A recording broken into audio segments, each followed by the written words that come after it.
Assalomu alaykum aziz obunachilar. Biz milliy sertifikat savollarini ko'rishni boshlaymiz. Berilgan ma'lumotlardan foydalanib, YD kesmani DA ga nisbatini so'rayapti. Ya'ni YD ni DA ga nisbatini so'rayapti.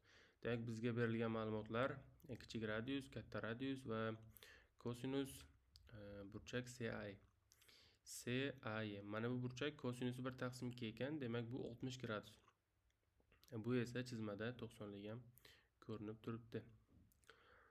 Xo'sh, katta radiusimiz 12 ga teng edi va aylana markazidan urinmaga radius o'tkazsak, bu perpendikulyar va bu 12 ga teng va bu ham 12 ga teng bo'ladi. Demak, bizga DA kesmamiz 12 ga teng.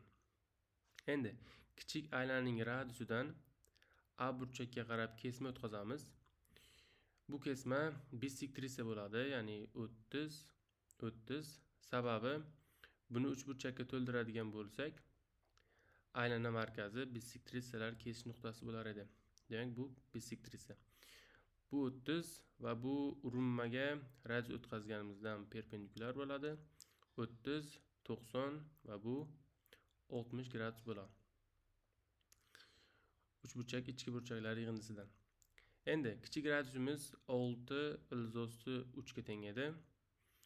Demak, 60 gradus qarshidagi katet 30 gradus qarshidagi katetni ildiz 3 ga ko'paytirilgani.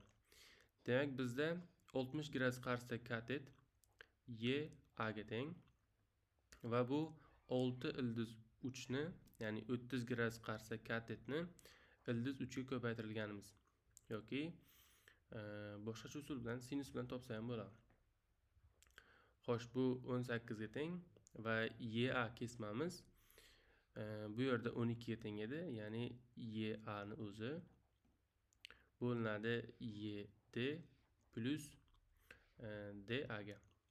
DA 12 ga teng, YD ni topadigan bo'lsak 6 ga tengligi ma'lum bo'ladi. Ya'ni bu 18, bu esa 12.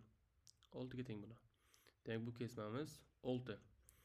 Demak, bizda YD ni DA ga, demak ikkala kesmani ham topib oldik.